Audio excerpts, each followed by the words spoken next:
Welcome to another my myths and misunderstandings about laser technology.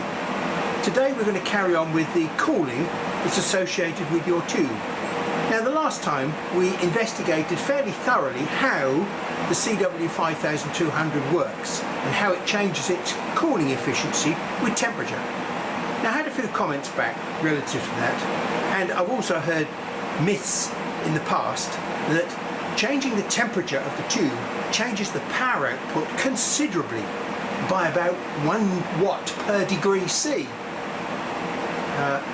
That's not my personal experience, but that's a myth that I've heard.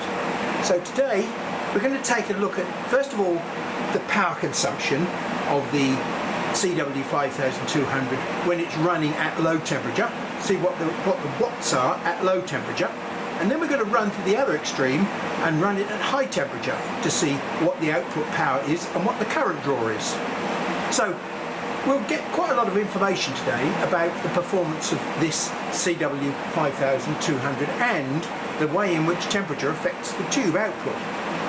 As you can hear in the background, the CW5200 is busy churning away, working continuously, blowing and blowing and blowing.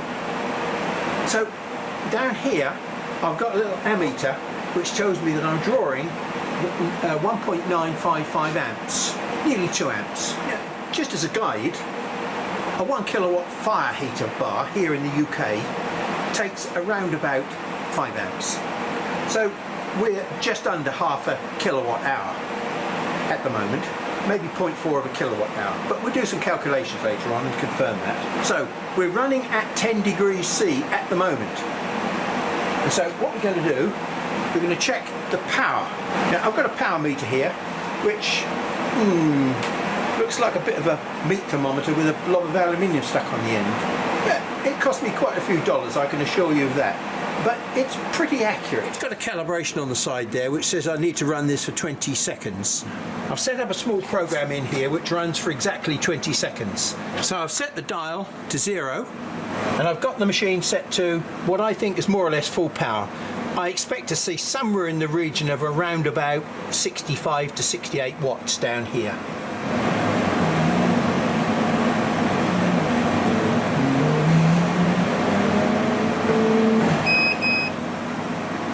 It continues to rise.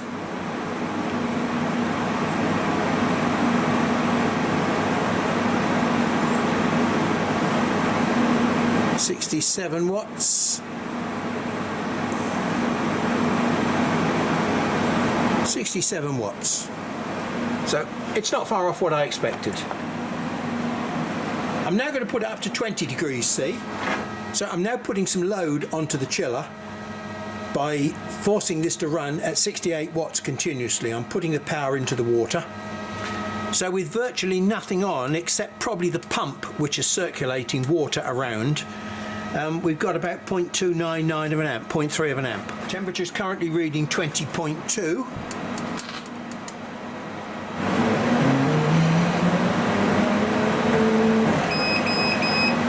So remember, this is the power after 3 mirrors. 65.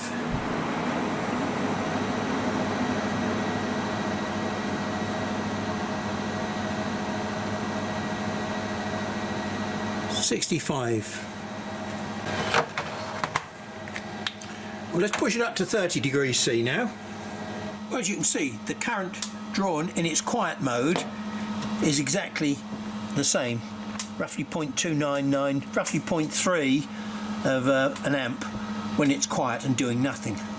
It's shortly going to jump into action because we're getting close to 30 degrees C now. And so consequently I would expect by the time it gets to 30.8 degrees C it will switch on and then it will be drawing roughly 2 amps. We're just coming up for 30.7, so another 0.1, now it's going to turn on. There we go.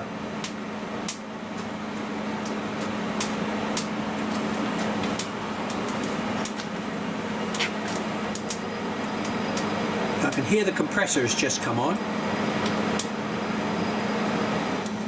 And now it's gone quiet. After roughly 1 minute 45.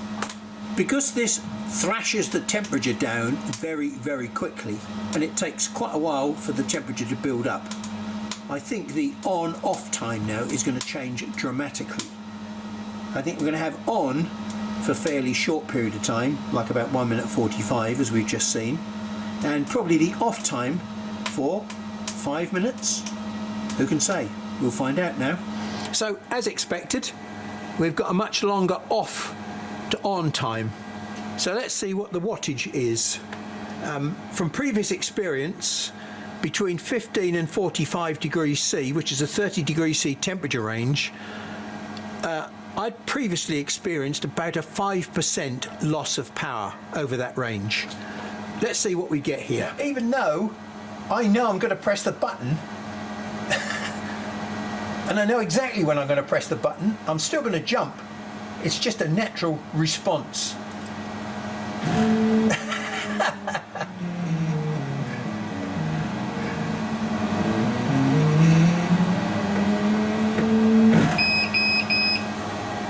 $65,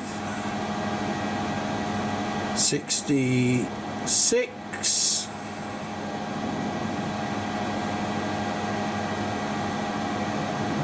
$66.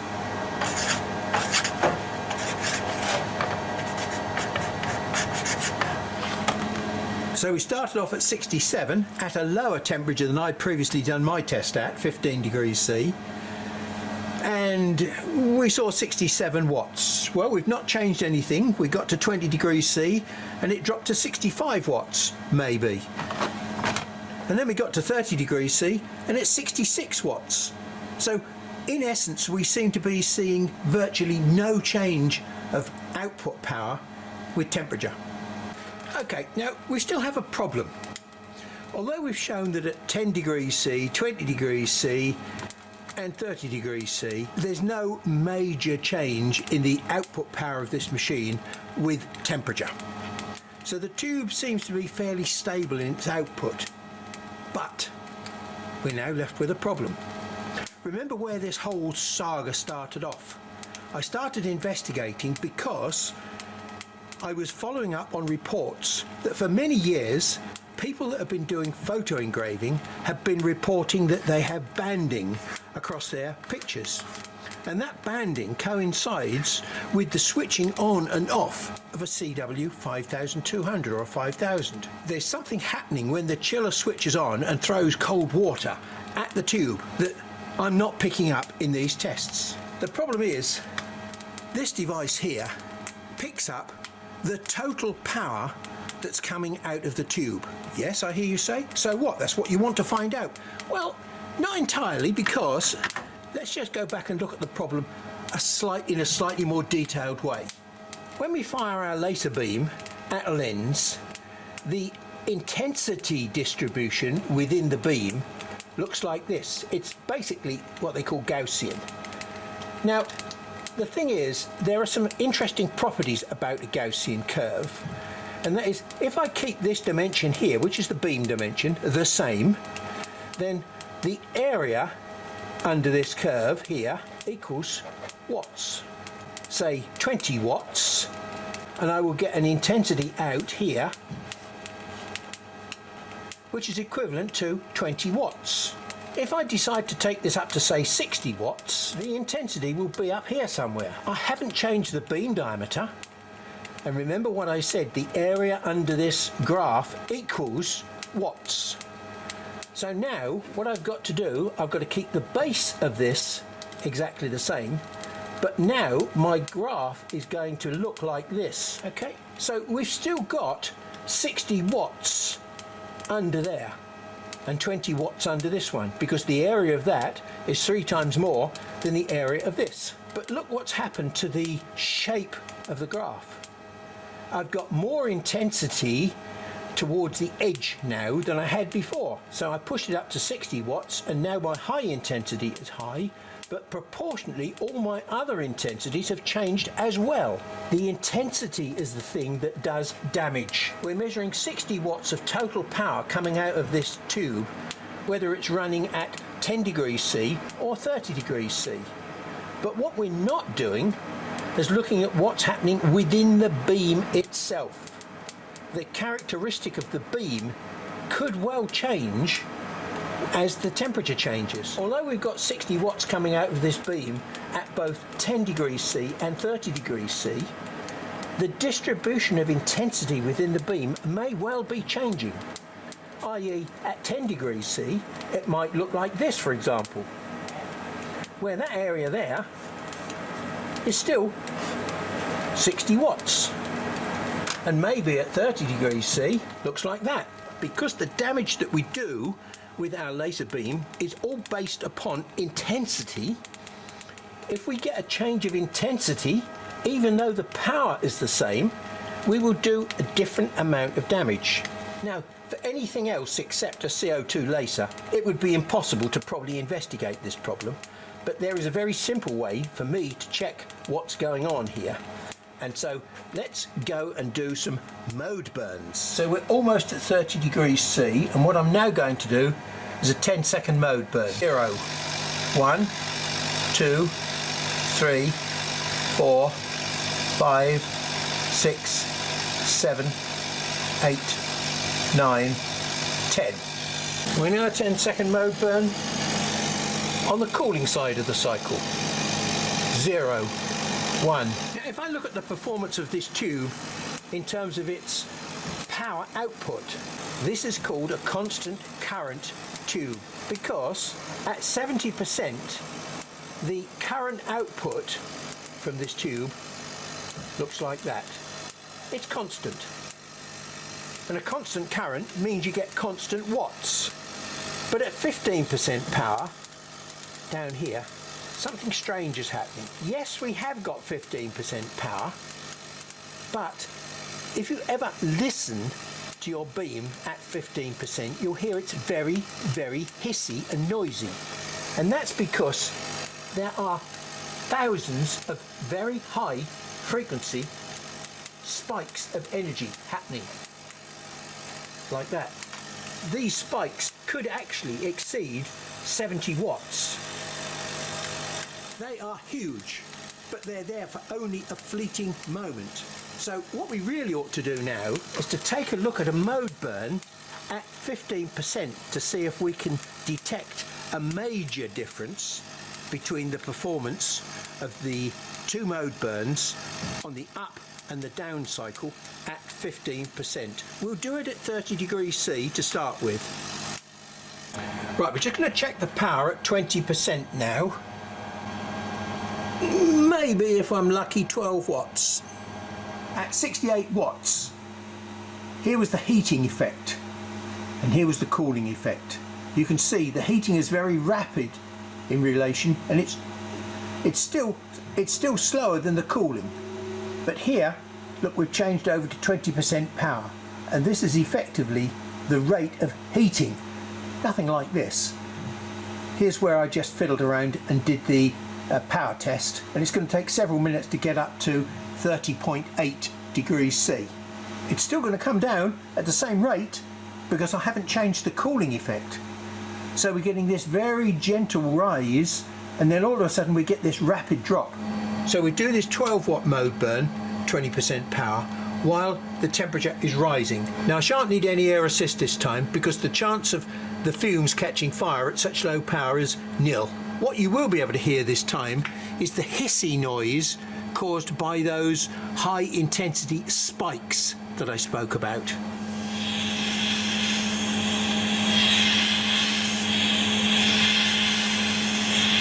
And I'm actually watching the timer on my phone, so we get an accurate 20 seconds. And I'm running this for 20 seconds because 10 seconds would not be enough to see any shape. This is on the cooling cycle. And I'm running this against my timer. 6, 5, 4, 3. Well, I think we've discovered the answer to the problem.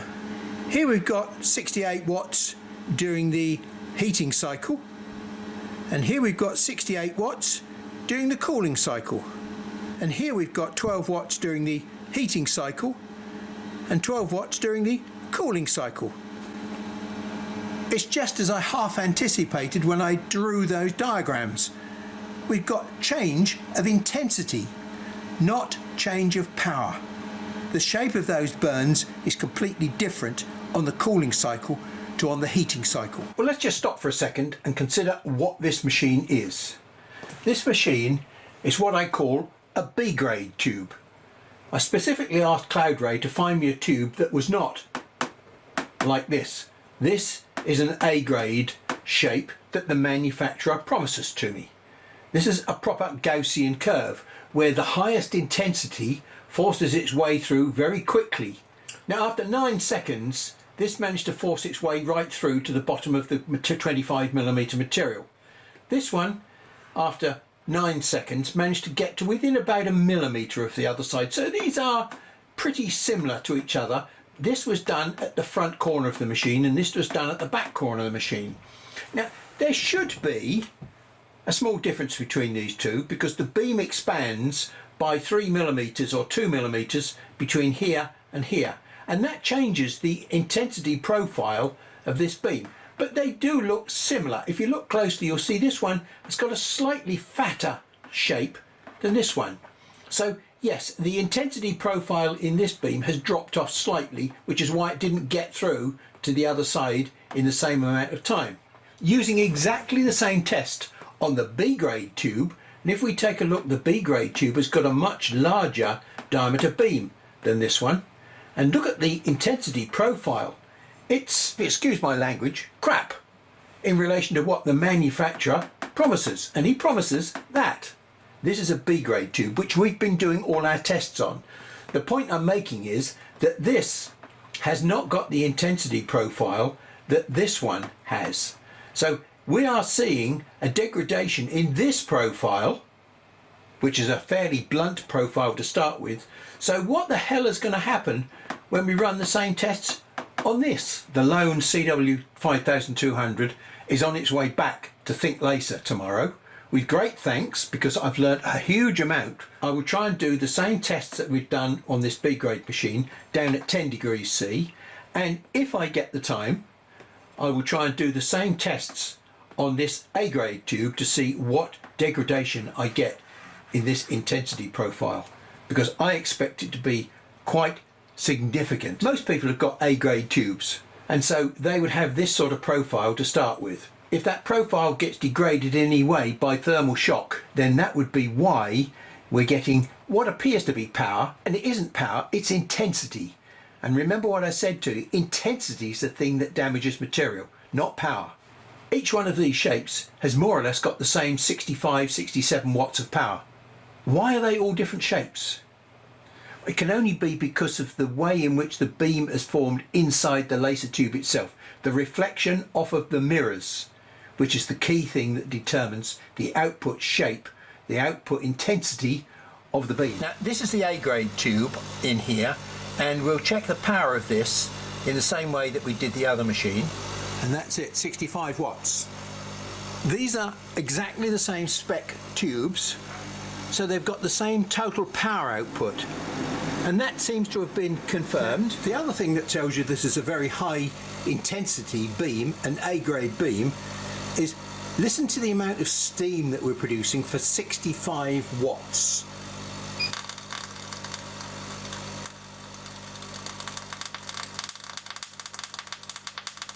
Okay, now that's a substantially more powerful steam generator than we had previously. That's because the intensity at the centre of the beam is damaging that water a lot more. It's not spread over a larger area and generating a puddle of steam. This is producing a little teeny weeny jet of steam from a very high intense central point in the beam. Okay, now we're trying to find roughly 12 watts, the same as the other machine, and at the moment I've got this set to about 16%. Well, I've just set that to 0.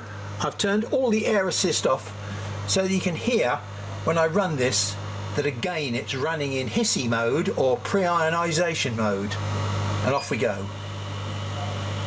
Can you hear that hiss? We might up to 11.5, so I'm not going to hunt anymore. That's close enough for what we want. And we're going to do 20 seconds. 16, 17, 18, 19, 20. There's our nice little conical burn at about 11.5, 12 watts. So let's wait for the cooling cycle and then we'll do another 20-second burn. Now we can't work with the sound of the chiller at 10 degrees C because the chiller blower system remains on all the time. Now because the chiller is on all the time now, what I've got to do is I've got to listen for the compressor. Well, without dragging you through all the test work itself, here are the results. This is the A grade tube, 9 seconds fully piercing through a 25mm block of acrylic. And this was on the temperature rise at 30 degrees C. When the chiller switched on, I did this burn, and we didn't make it through by roughly 3mm. And there is a significant difference in the diameter of the cones. So once the chiller cuts in, the thermal shock is somehow causing changes to the actual intensity profile within the beam. These are still both 65 watts. These are both 12 watts. And this was done at 30 degrees C on the rise, and this was done on the fall. So here we go. There's virtually no difference in these at all. The depth of penetration tells you that before you even start looking at the diameter or the shape of the beam. So the depth is the main giveaway, because the greater the intensity, the faster the damage, and they're all done at the same amount of time. So the deeper it goes, it means the more intensity you've got in the center of the beam. So here we are at 10 degrees, and this is with the temperature going up, and this is with the temperature going down. There is a slight difference between the two of them, but very little. And we get the same sort of very little difference here between 12 on the rise and 12 on the fall. So that's lots of questions answered in this session, lots of myths put to bed with facts. Just to refresh you on some data that I achieved last time, when we were running this machine here at around about 20% power, we found that we got only around about a 0.4 degrees C temperature rise between the temperature of the water going into the tube and the temperature coming out of the tube.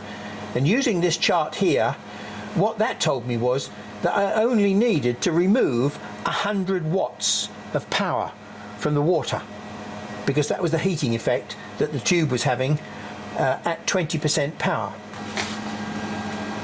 And if I run this machine flat out at 68 watts continuously, then I come up here to roughly about 1.1 degrees C temperature rise.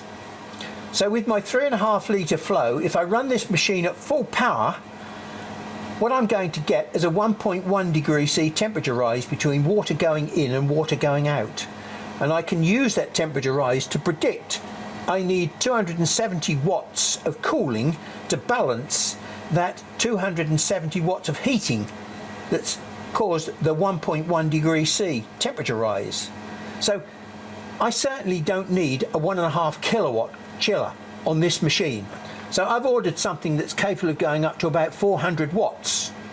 And I believe that probably 400 watts is even enough to deal with maybe a 150 watt tube. But very shortly we're going to arrive in a workshop of a friend, and he's got a monster machine with a 160 watt tube on it. And we're going to check the temperature difference that his water is in and out and see where it is on this chart. Now, last time we produced this graph when we were running the CW5200 at 30 degrees C. So we're in that condition now, so we've got a fairly steady temperature rise which goes up to around about 30.8, and then at 30.8 the temperature drops pretty quickly, very sharply. This red line here is roughly 1500 watts of cooling, so we are actually thrashing the temperature down very, very, very quickly. I'm going to see if I can detect a change of power while this temperature is dropping down this very rapid slope. So I've allowed several cycles to take place, and now when I'm at the top of the cycle, I'm going to start running my power test, which we know is about 66 or 67 watts. And we're going to see if we can detect any noticeable drop in power as we thrash this temperature down very, very quickly. Just give it a few minutes for the temperature to start going around to the tube, and now I think we'll start. There's that jump again.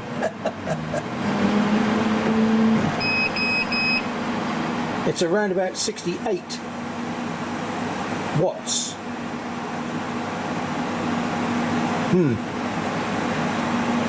Okay, so that knocks that idea on the head then, doesn't it?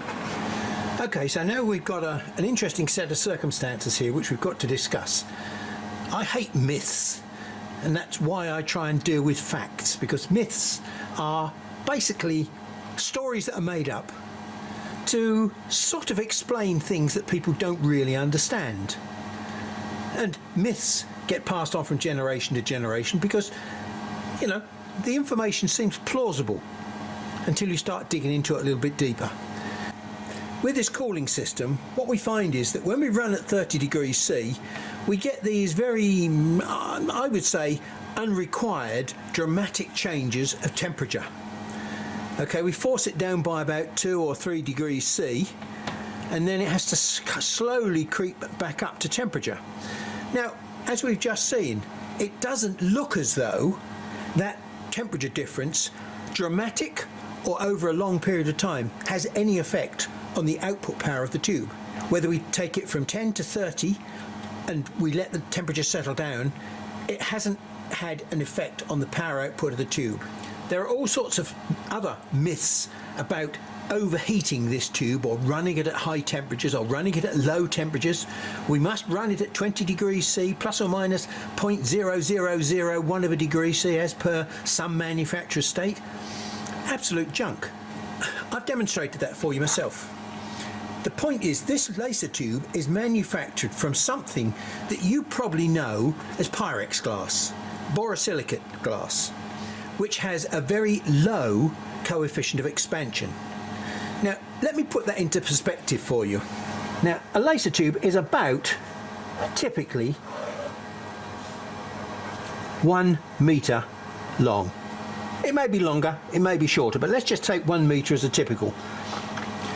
Now, the coefficient of expansion for this glass is 3 microns per metre degree C. Now let me decode that for you. Look, we've got a metre here. So what that means is that for every 1 degree C that this experiences, it will grow by plus 3 microns per degree C. And we've just taken this tube from 10 up to 30 degrees C. That's a change of 20 degrees C. Now, at 3 microns per degree C, that means that tube has grown by 60 microns, 60 millionths of a metre. Now, what does 60 microns actually look like? Well, look, I'm going to sacrifice one of my grey hairs, and there it is. Any one of those is typically 50 microns. So that tells you how much that glass is expanding. So I don't think, as one of the myths goes, that the dramatic change in length with temperature affects the output power. And then of course the other thing is, you know, you're going to get a terrible shock load if you run this at 20 or 30 or 40 degrees C.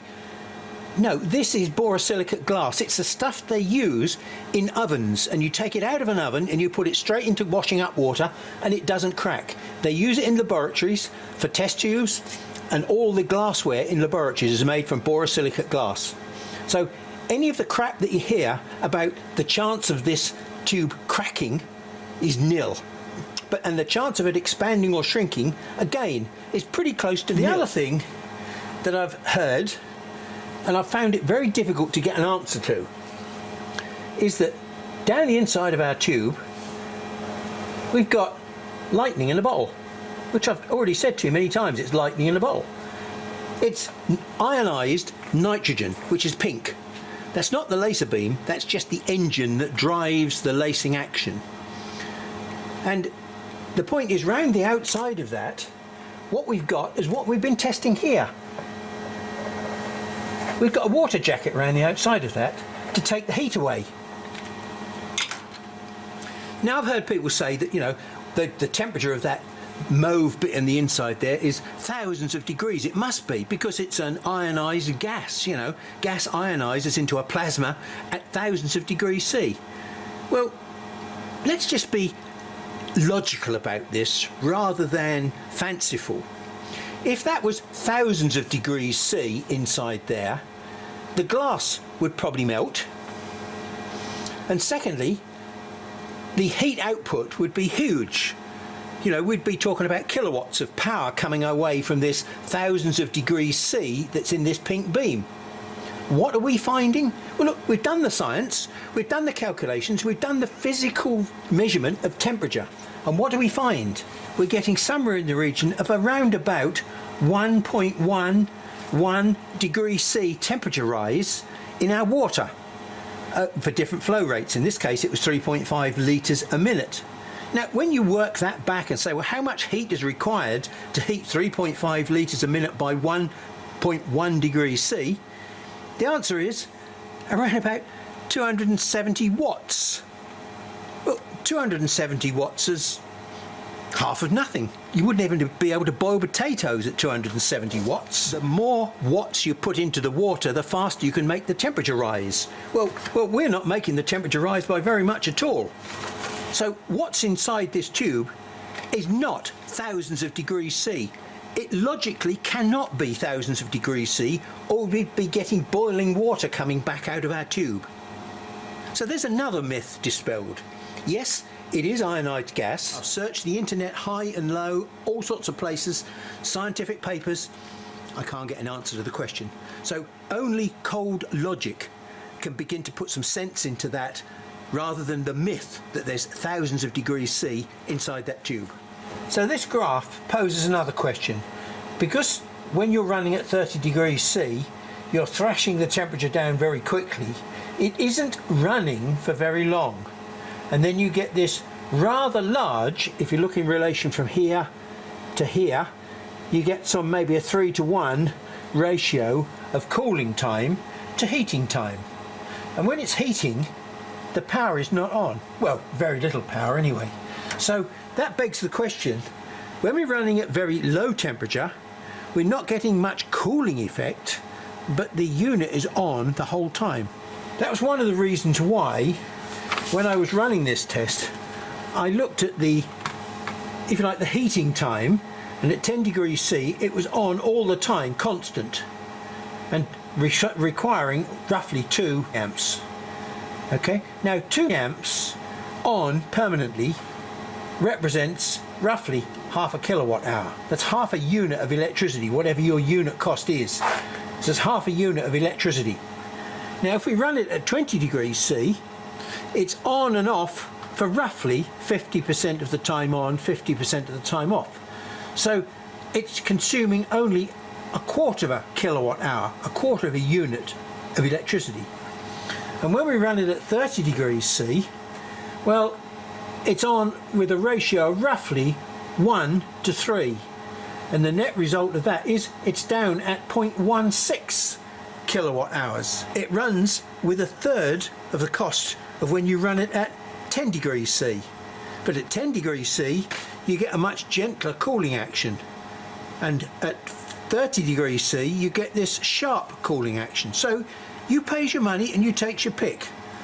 But at least you've got some facts to work on now. Well, I did promise you we were going to go to another workshop, and here we are.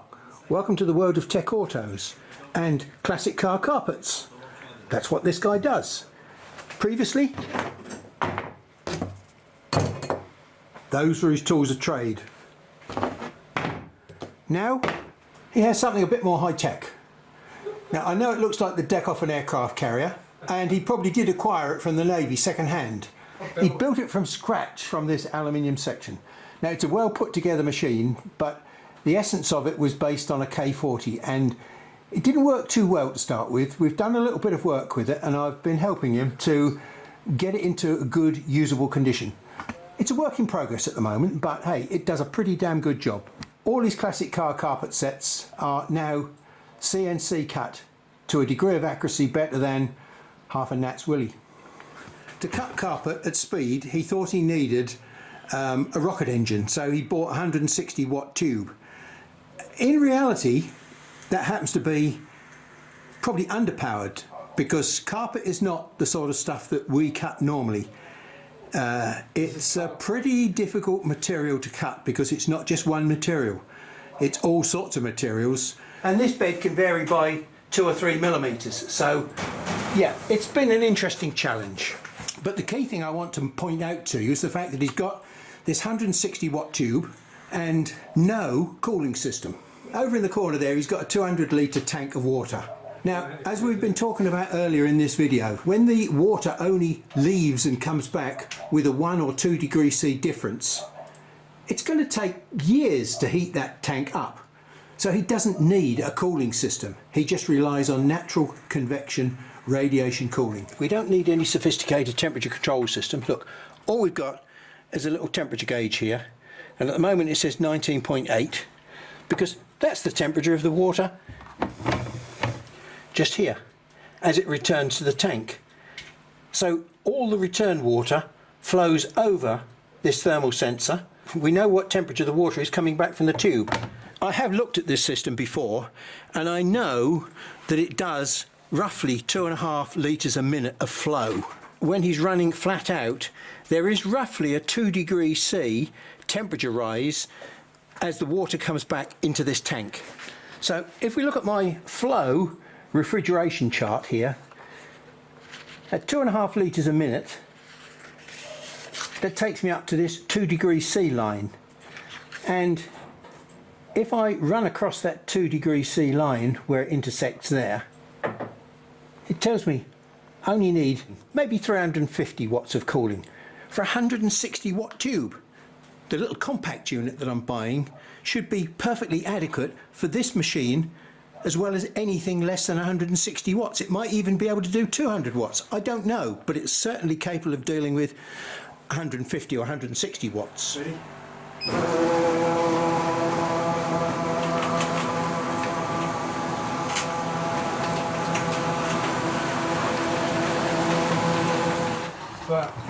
So there's the water flowing over the sensor on the return. Although this has nothing to do with the cooling system, we have on here a rather special nozzle system, which is a floating nozzle. So it continuously sits on the surface of the carpet, and so it can't get out of focus. Regardless of what the bed is doing, the nozzle will always follow the surface of the carpet. Yeah, just about to start the machine, running full power. So at the moment there's 1.8 degrees.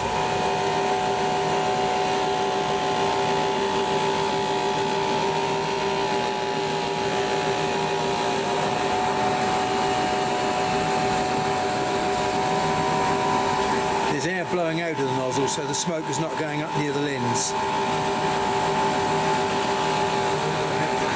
Obviously the main purpose of this visit was to look at the cooling system. I thought you might be interested in how they cut carpets for classic cars. He's got patterns for most British cars, 1940 onwards, European cars, but not many American cars. This machine doesn't have to be a greyhound, because you're limited by the speed that you can cut the carpets, and some of these carpets only cut at about 30 or 40 millimeters a second. I mean, this one cuts at 75 at the moment, but we want to get this up to probably 150 or 200. But yeah, so this machine is a work in progress at the moment, but at least it's working and earning money. After that visit, I'm sure you can see that my little machine looks like a pocket handkerchief. It puts things into perspective, doesn't it? Just what other people can do with this equipment. Another interesting piece of news that's just happened. Here we have this monster CW5200, which doesn't fit in, on or under any machine. You need floor space available around the machine. Here's what I'm hoping to replace it with. Something that will fit inside the machine. This is my 400 watt or maybe 500 watt chiller unit. Micro chiller unit. Look, it's half of nothing. So in a future session we will be testing this and seeing what this can do to help us with our machines. Can we integrate this within the framework of a normal machine? Well, thanks for your time, and I'll catch up with you in another session.